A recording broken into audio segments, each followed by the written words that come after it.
Yo, good day, and welcome to what is today? Thursday?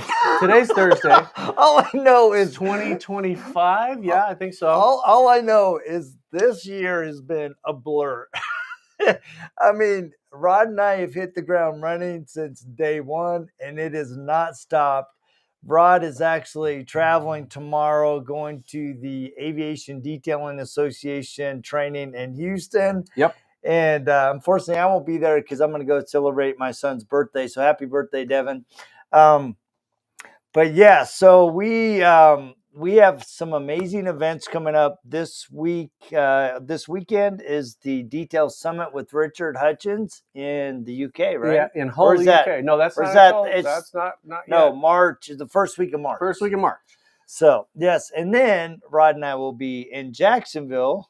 Yep. And at PDP, and in Jacksonville. So we're before you know it, it's going to be June, and we'll be at the Sydney's Beautiful Car Show and the Shine Time Expo. So we are super excited because we have a very sharp young man who is on our podcast. His name is Craig Brigham, and he is from the UK.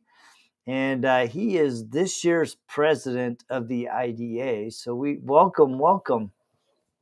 Hello, thank you. I must say this is an absolute honor to be on this podcast. I've watched this probably for the last 18 months, and when you messaged and reached out and said, "Do you want to come on?" I was like, "Wow, this is like nothing before." So well, we're super. I'm personally very excited, and I'll tell you why. You don't know this. Rod doesn't know this. In fact, nobody knows this. But we were in the board of directors meeting in the IDA, right? Just right before Mobile Tech Expo. Mm-hmm. And I just love the way you would go, all right, we've talked a lot about this. What are we going to do? Right, Lance? I'm all about doing. And I'm like, so I'm really, really excited about you because, you know, our friend Chad Stoker was all about doing and bringing passion and excitement. And you're like, all right, we got to cut some of the stuff and really get to the bits, right? To really get it going. So, but before we get into that, let's talk about how did you get started in detailing? Tell us about your personal business, and let's start there. Okay, so I've basically been washing cars since I could walk. My parents are funeral directors, undertakers. I don't know what you call them in America, but basically, in my lifetime, my granddad was a funeral director. Both my parents are, my mum and dad, and my dad's granddad was as well. So it's like a family thing. So as soon as I could walk, obviously I was outside. I like cars, and yeah, the old school sponge in a bucket washing. And there's actually a picture that I've got on my laptop of me stood on the back of a Mercedes limousine washing this car back in the early 90s. So that's kind of where car care was installed into me. Car care has always been, cars have to look good because what a vehicle looks like on that day, you know, it's an important day for a family. It needs to look, everybody's looking at that one vehicle, so it needs to be pristine. So ever since I've had a car, I've been the same. I mean, when I learned to drive, and my wife will back me up on this, I used to wash my car and polish it every weekend. And I couldn't even drive the thing. I'd got a car, but I couldn't drive. I didn't license. It took me a while to pass, but it was the cleanest car ever. You know, that you could have ate your dinner off it. Everybody used to say, "Oh, you'll polish the paint off it and stuff," and it kind of went from there. And then it got to finish college, and then it was like, right, I need to find a career now. Still like doing my car at weekends. And then I went down the IT road, and you both know what that's like. Worked for one of the big 3 IT companies in the world for just over 8.5 years, working on a variety of projects at different levels in service desk and different levels of management and stuff. And then my project came to an end. And as my project was becoming to an end, we decided I needed to start something just in case it kind of went away completely, and I didn't want to go with the project to the next company. So 4 friends went out. Obviously, I'm one of them, for a meal in the UK, basically burger and a pint, as you do. And we were sat around this table, and I said, "Yeah, I've got an idea. I like washing my car. Why don't we do this?" And one of my friends at the time basically said, "Well, I'll give you £1,000 towards setting it up." And that was July 2017. And within 3 weeks, we registered the business, bought a van, kitted it out, and we were off. Wow. Yeah, so we Nice. ran it on a sideline for the first probably 12 months or so. No, 2016 we started, sorry. Ran it for 18 months. The project came to an end, and 3 weeks before the deadline, I had a decision to make. Was I going to move with this project, or was I going to jump into the business? And I thought, well, I like risk. I like a challenge. Said to my wife, "What do you think?"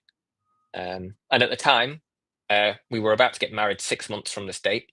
I'd got a wedding to pay for, a honeymoon, and all that kind of stuff.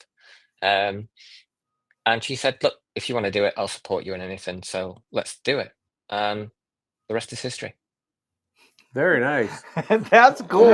I'm just, when you said you were cleaning cars and then you're talking about being a funeral director, I'm like, is he polishing the coffins? No, But well, you I could. mean, there's probably a picture of me doing that with some. I don't know whether you have it in the US, but it's called Mr. Sheen and a duster. Yeah, I probably did that as a kid. There you go. That's fun. So that's I mean, I think a lot of people, not exact, but a lot of people have a similar story. Good morning, Travis Roberts in Paris, Kentucky. Yes, sir. My man. So they have a similar story in that they wanted to, either because they had a passion for cars, or they had done it when they were younger, or they, a lot of those things. But I think a lot of people get into it because it also is, I find it anyway, it's kind of cathartic, right? You can get into it, you're focused on one thing, and everything else sort of goes away. Mm-hmm. And it just helps you stay in that mindset, right? It's very, it's gratifying right then, right? When you can take out a scratch, or you can clean something, or even watching it pressure washing, or cleaning something that's really dirty. It's very cathartic in that sense. And we were talking about right before that we went live about the business aspect of it. That's the part that's not as cathartic. And I think that's a part that's the part that I think kind of trips people up. Because the business aspects of it are very taxing. Mm-hmm. They weigh heavily on your mind. It is a cyclical business. No matter what you're going to say, it's a cyclical business. Some days you're going to have tons of work. Some days you're not going to have any. So a lot of people, I think, can't deal with that part of it. So how have you dealt with that in your business, being when you first started to where you are today?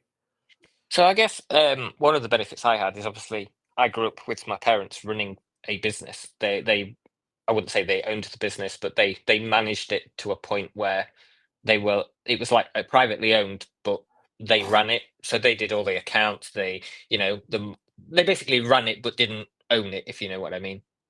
Yep. So, I've sat with my parents going through and doing invoicing, debt chasing, writing letters, that kind of marketing, all that kind of stuff. Okay. But honestly, I'm a numbers guy. I just like numbers. So when I was in the IT thing, I went down to service management. So SLAs, numbers, percentages, all that kind of stuff is just my bread and butter. I absolutely love all that stuff. Yeah.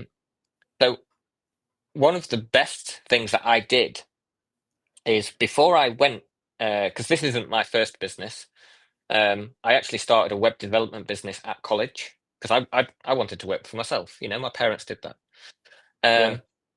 So in the summer holidays, my local chamber, they did a lot of free events where basically you could learn everything. And I just signed up to the lot. So I did like 6 weeks, and every single day there was something from setting up a business, how to design a website, how to do your profit and loss, all that. So I did all that when I was 17, and learned it all, and just basically went to this thing, networked, met people, and built up my skill set.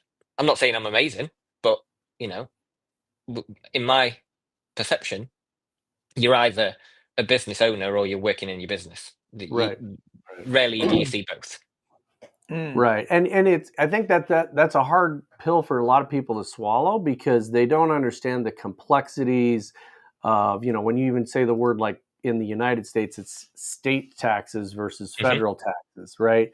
And they change all the time. Every year, new tax laws come out, and you have to change and move and do all this. And so I think a lot of people get either overly or not enough concerned with that, right? There's kind of that sweet spot where you can worry about it, you can make sure you're doing the right stuff, but you don't want to stay up at night worrying about whether or not a tax law is going to change tomorrow. And I think people go, either they don't think about it at all and they get in trouble, or they go way overboard. And that's where, kind of handing that off to somebody that can do that, somebody that has a little bit of knowledge about it, doing it. If you say read a profit and loss and you're looking at your debt to equity ratio and all that kind of stuff. And people, if you glaze over in that, you need to go get a bookkeeper, because I think those things should be taught in school. I think that everybody should understand what a profit and loss statement is. I think everybody should understand how to balance a checkbook and or a corporate type of thing, like even paying payroll. So it's a thing where you've got to navigate those waters. It's going to change all the time. You got to be prepared for it. And that's, like, as Jody was saying earlier, I like the personality that I've seen in you thus far with the couple of meetings we've been in, where it's, okay, there's an issue. We're not going to focus on the issue. We're going to focus on, okay, let's get the issue. Let's put a box around it. Now, what can we do to solve it?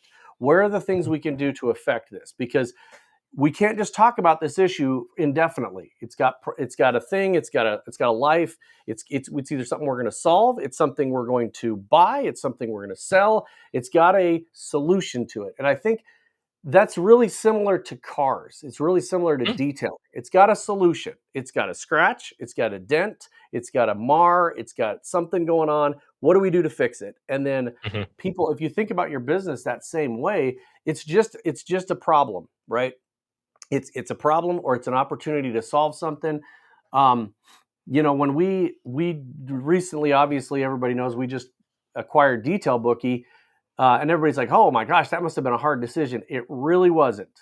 It wasn't a hard decision at all, because we were prepared to take on those challenges. The foundation was laid to do that. Yeah, and it was one of those situations where I mean, we know Dustin Jackson. We know that his ability to build this thing. We knew he wanted it for himself, which is the greatest thing ever, is to build something for yourself. We knew it worked, and it was just a natural thing to take on. But sometimes I think people don't look at that the right way, right? It's like taking on PPF, and do you do it yourself or do you outsource it? So what, in your personal business, what are the things that you guys actually do? And then what are the things you don't do? So we're 100% mobile. So we're mobile. So we have 2 vans, and we do maintenance stuff, just the one-off regular valets, or mini details, or whatever you want to call it, in the US. We do coatings, we do machine polishing, but only at a basic level. So if something needs like major correction and stuff, we don't do that.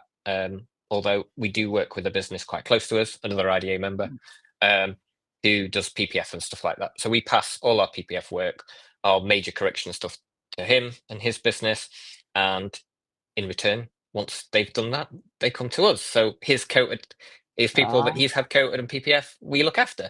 So it's like a big like ecocircle.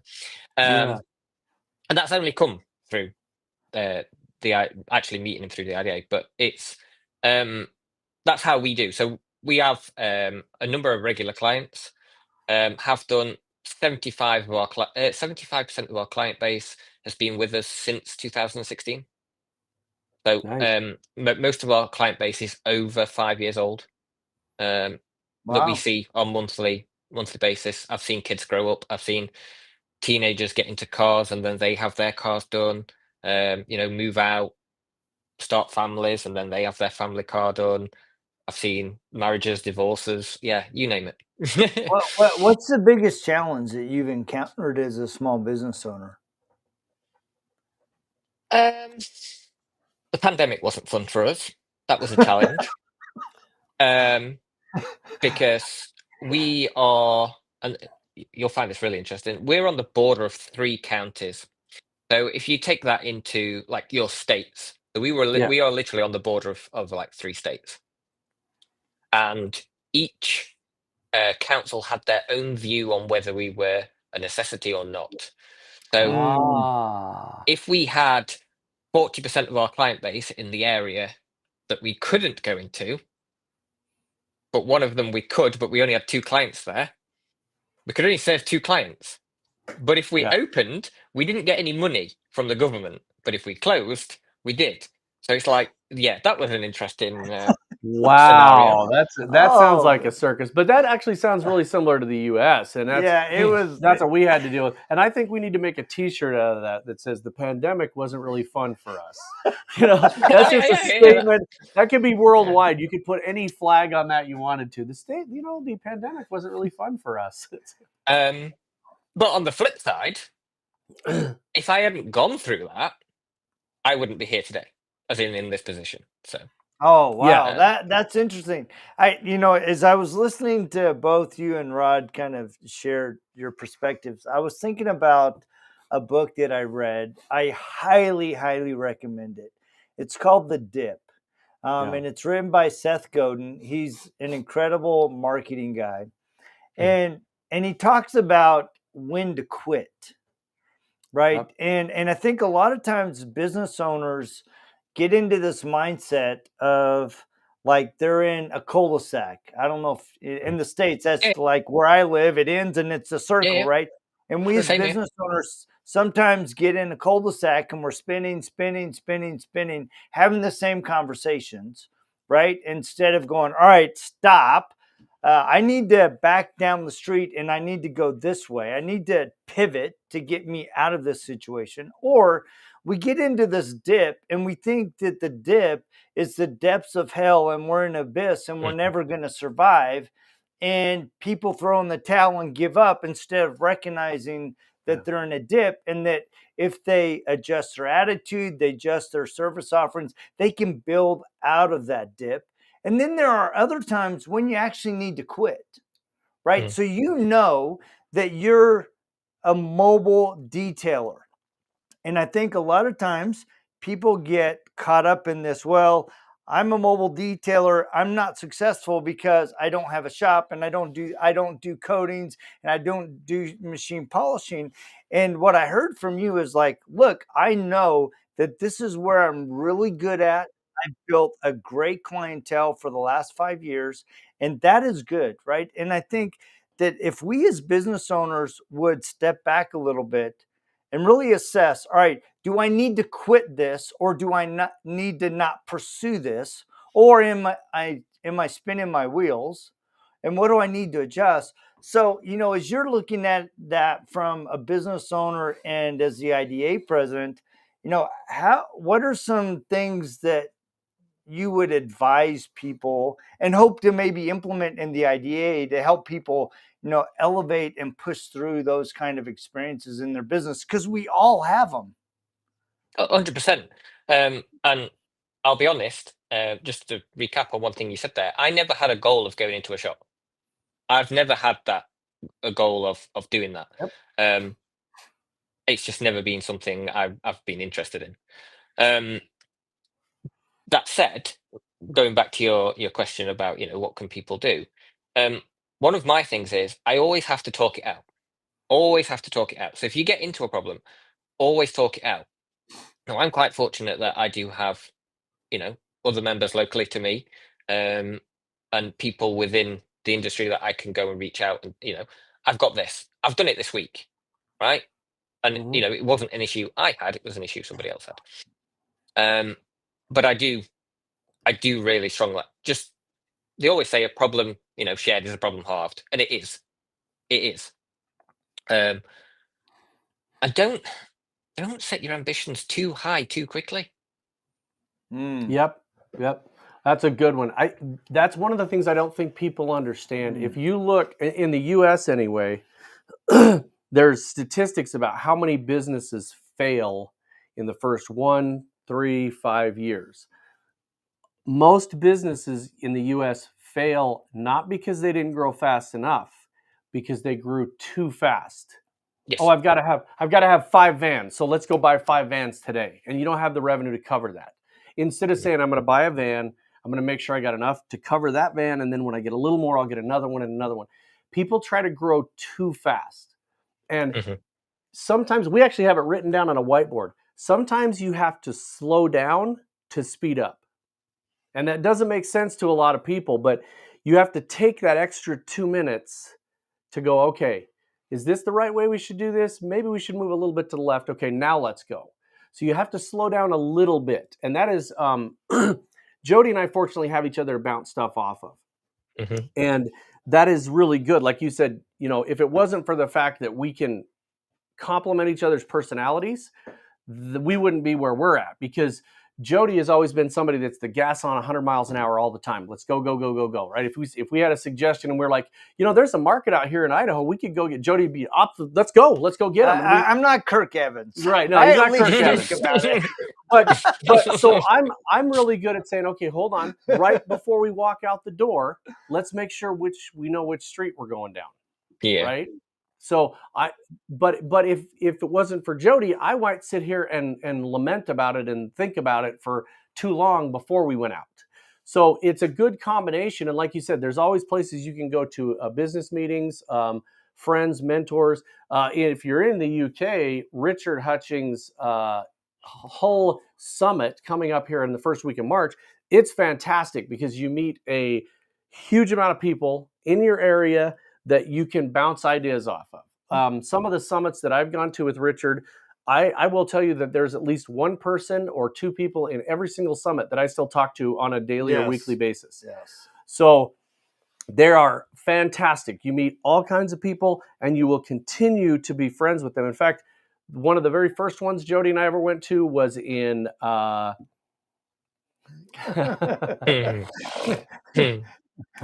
my president. Yeah. So we the very first one we went to was in Jacksonville, Florida, and we're actually going back to another one coming up here in a couple of weeks in Jacksonville at Rashid Baker's place.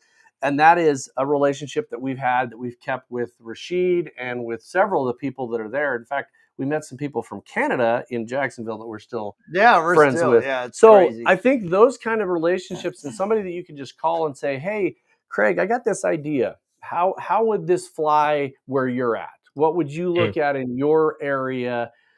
Because even if I started a mobile detailing business that did exactly the same thing as you're doing, I'm not competing with you. You're in the UK, I'm in the US. We could bounce ideas off of each other and help each other build our business to whatever level we wanted to go and never affect each other in a negative manner. And I think that's something people have a hard time realizing, is that you can collaborate with people and help your business grow. You can't collaborate with everybody. There's some people that you just don't get along with. There's some people that are, they're right down the street, and every time I put out an ad, they put an ad just like it, and you get a fuzzy vibe from that person, and you're not going to do business with them. But seek out those people that you can.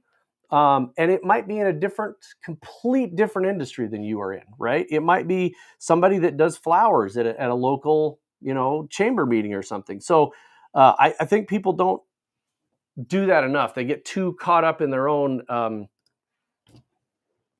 don't want to say that they're not willing to do it, but they're scared or they are too proud to reach out, too intimidated to say, "Hey, I need some help in this area." I'm not. I tell Jody all the time. Help me, Jody.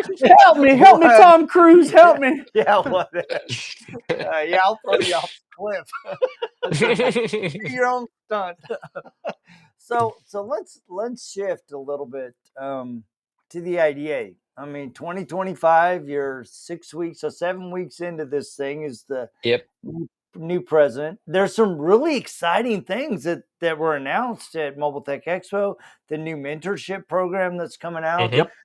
So let's talk about maybe that and maybe some other things that you are hoping to accomplish this year as you head the IDA. Yeah. So, one of my big things, and Jody will know this because he's been on the board. Over the last, because this is my 3rd year on the global board. For those that don't know, I was president of the UK chapter for 2 years, a couple of years back, and that's kind of where I picked up the IDA buzz, if you should say so, and really got to get involved a bit more.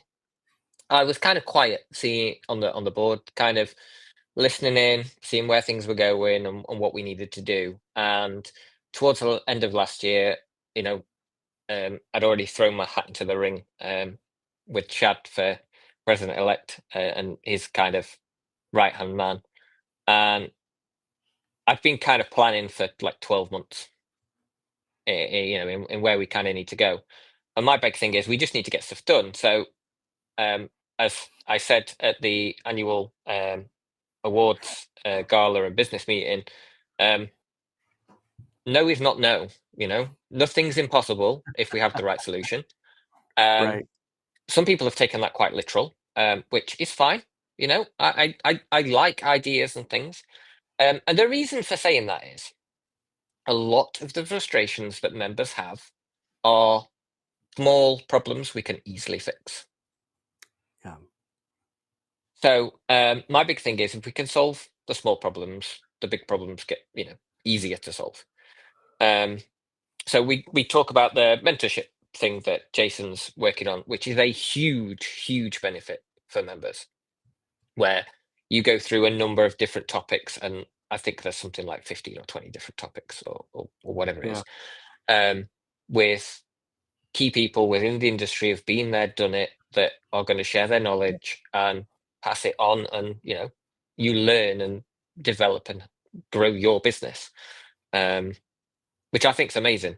And that program's being built out, and I'm hoping that shortly we're going to get the first round of people on there, and get that program really rocking and rolling. Yeah, and I'm really excited about that. Jody and I have got we have really it's kind of an honor, but we were in that through the inception of it, and worked with Jason and Tyler Cucci and a number of people that it really is going to be a fantastic benefit. I don't think people understand the amount of time and effort that a lot of these people are putting into it to actually be able to help businesses, because I mean, honestly, that's everybody that's in the detailing industry that's on the side that we're on, which is more of the producer, or we provide products or services to the detailing industry. That's our goal. The more people we can make successful, the better we're going to do. But everybody does better that way. If you think about it, if we help somebody make their business grow, it just helps us grow. It's a symbiotic relationship that absolutely works. And so we're really excited about having that in. But I don't think people understand the benefits, some of the other benefits that are available through the IDA. I mean, there's discounts on things. There are training events where you can meet people and learn that are sponsored by the IDA, or they have an IDA meet and greet with them, or they're affiliated with the IDA. And I always look at the IDA like anything. You're going to get out of it what you put in it. And if you're not going to put any effort into that, you're not going to get a lot out of it. And that's why I think people need to get involved. If they have a problem, if they're just passionate about this one issue, see if you can get on the committee and help it, help solve that problem. Yeah. And just at MTE, I mean, this was my second show, completely different from last year, obviously, because this year people actually wanted to come and say hello and share everything. Whereas I was I was the kind of guy no one really knew last year. There's a few people that knew me, but this year, obviously, a lot of people knew me. So it was nice where people came up and shared that problem, but didn't just share the problem. They also gave me a solution. And that's the most important thing for me, because there's always a problem. That's fine. But if you also bring parts of a solution that maybe could work, at least it's a starting point, so we can then work and develop that. And that's what I love. And there were people coming up and asking about certain things. One of the things being the website. We really need to do this, and I said, we are. Oh, I'm like, do you want to be involved? Well, yeah, I've got this really good idea to do it. And it turns out they're a web developer. And I'm like, well, you're You're the perfect person. perfect person. So now they're on that committee, and they feel that they will be able to help progress that. And this is what I said to you. Most members have a small problem that can help fix the bigger problems, or can be resolved quite easily. So his frustration was, we were doing nothing to improve the website.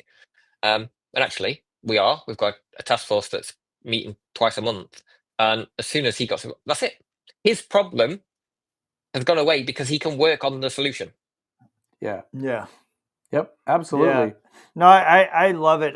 One of the things, it's interesting because of Mobile Tech Expo, I've been added as an admin to the IDA page, and so I'm getting just bombarded with messages, and I'm like, and I honestly, in the past, even though I'm on the board, I hadn't really paid attention to the conversations going on there, and a lot of them are really simple questions that just need someone to go, this is how we do this, or this is the benefit, or go here, right? Yeah. And like there were two things that happened this week. One, well, a couple weeks ago, I had the opportunity to go to Miami for an IDA certification event with Juan Gonzalez, right? And I love the way that he does the IDA certification event. So he offers 2 days of training on detailing, ceramic coating, paint correction, the whole nine, right? That a lot of people need. And then I was expecting, when I came in on day 3, that, we were just going to do the exams and we were going to do the skills validation and we were done, right? No, he came in, he had a whole presentation on how to detail a car from the perspective of being certified, right? And we dug in deep, and I really appreciated it because, having already done the test, right, I'm like, oh wow, I see how he's preparing that.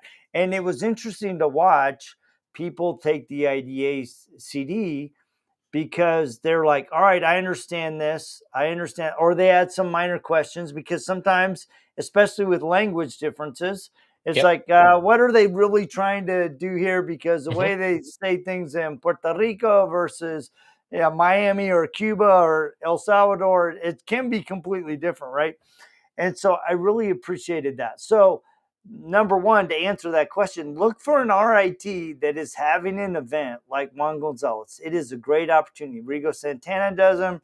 There you have Bob the rack, Rossman Bob does Rossman. the detailers, the round Yeah, table. there's tons of opportunities. And the other thing that was really eye-opening was, I got forwarded a private message and said, hey, I noticed on this group that somebody was asking for copies of the IDA certification, because, one, they didn't want to pay for the certification, but his comment was really telling.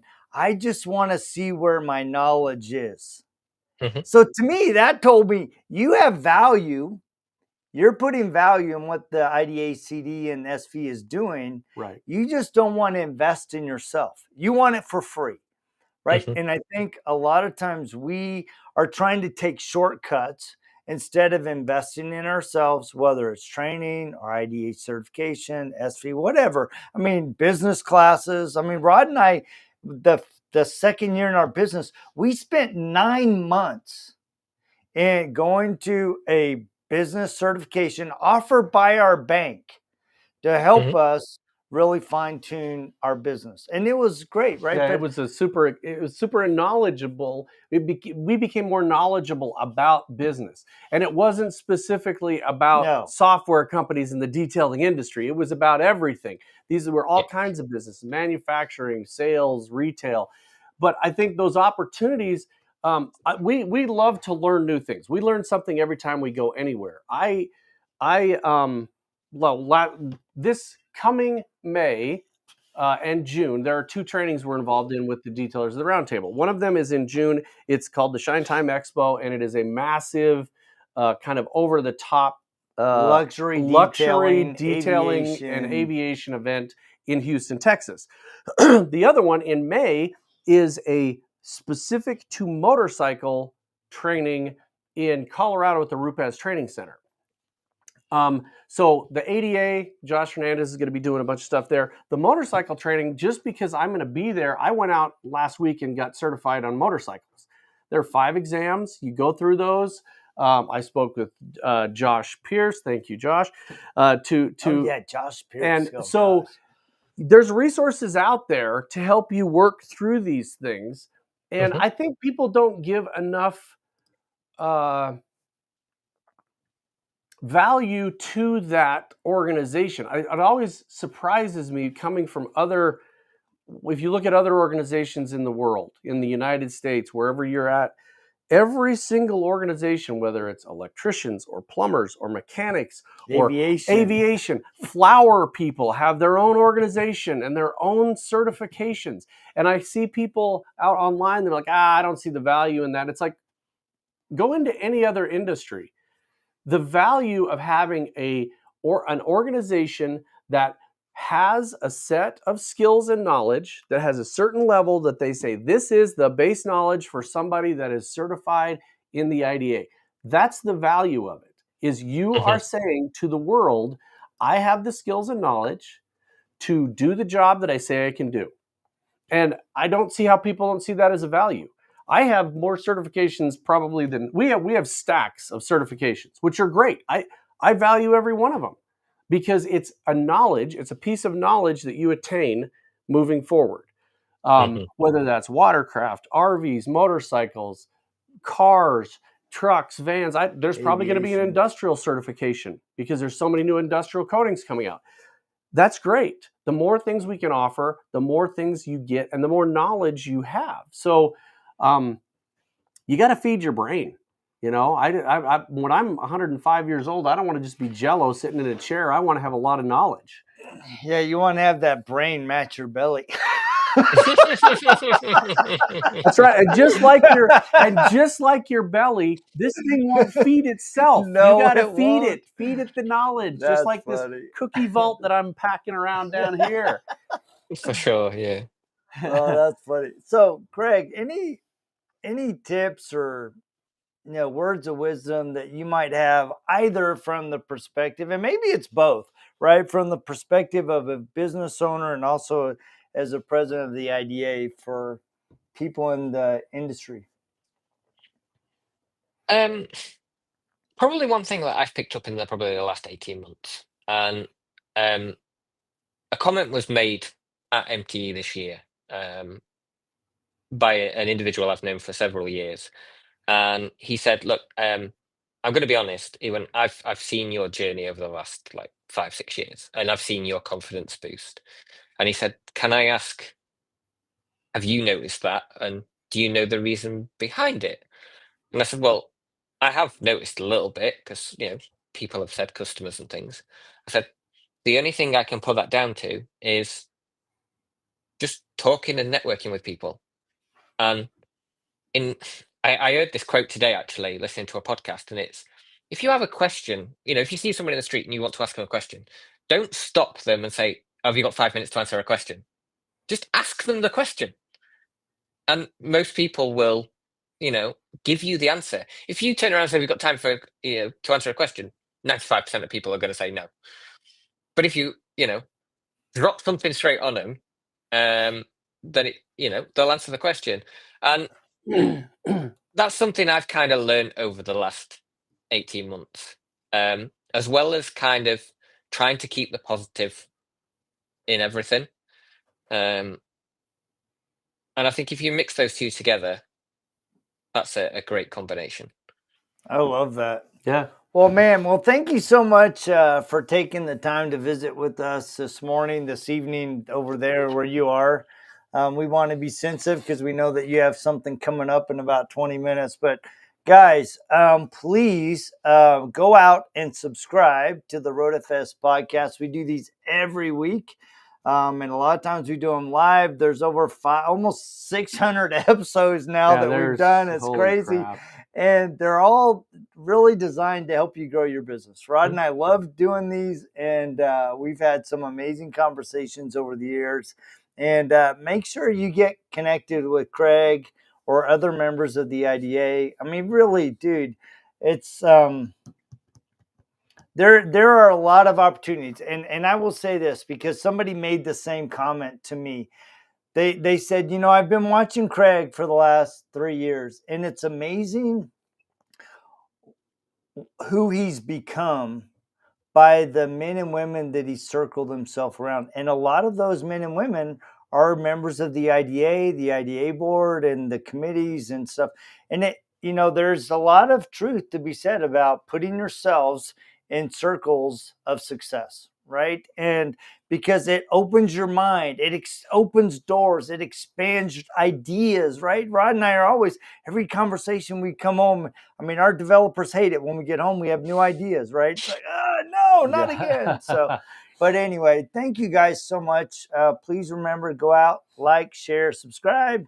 And if you're looking for a great CRM, we have 2 options. We have 2 now. So depending on what your business does, if you're a single operator, Detail Bookie's the right fit. And of course, RoadFS, if you're a little bit more sophisticated operation and need commissions, blah, blah, blah, all that crazy stuff, we got you covered. So, yep. And if you have not become a member of the IDA or you have questions, you can hit up any of us and, you know, get involved. Yep. So, well, thank you, Greg. We hope you have a great evening. Yep. And thanks for being our guest. We're excited about 2025. And the rest of you guys, we will see you next week. See ya.